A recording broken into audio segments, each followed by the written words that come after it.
Bring in some breaking news that's coming in. 7 hostages who have been released by Hamas to the Red Cross. Israeli officials have now said that they will soon be handed over to the Israeli military. According to the Hostages and Missing Families Forum, the names include Gali Berman, Ziv Berman, Ethan Abraham Moore, Omri Miran, Matan Angrest, Alon Ohil, and Guy Gilboa Dalal.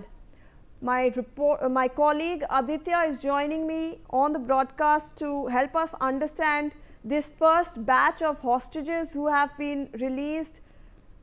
Great scenes over there, some encouraging visuals from Tel Aviv as well, Aditya. Well, absolutely, Vishali. It is a major breakthrough as far as the ceasefire deal between Israel and Hamas is concerned. 7 hostages, Israeli hostages, have been released by Hamas after 2 long years. It is a big achievement for the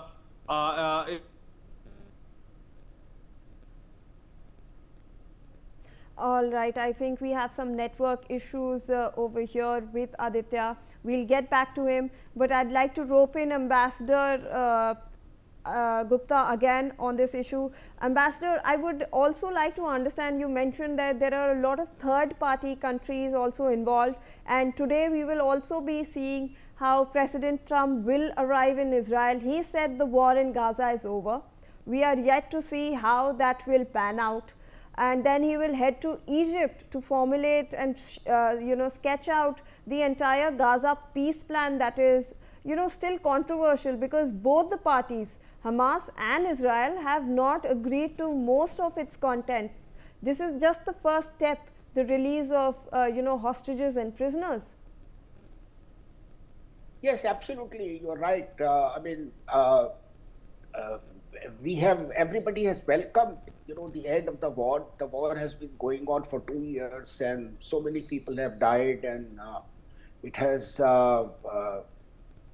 so many people had to leave Palestine, and so many refugees are there, and so much property and other things have been destroyed there, and we have a dire humanitarian situation in Gaza Strip. So I think considering all this, it's a positive development that the war has come to an end, that there will be efforts for peace.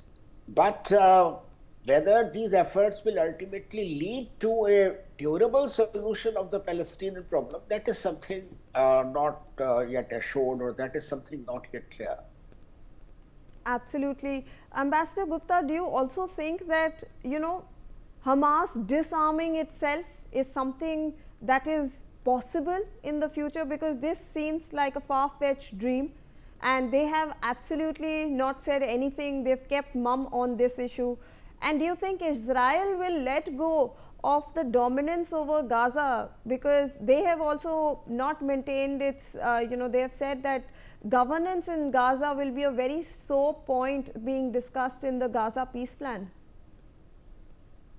Yes, as far as, Israel certainly has an upper hand, and so it will like to see that the administration of Gaza is done in a manner which ensures respect for its security interest. So the United States is backing Israel, President Trump is backing Israel.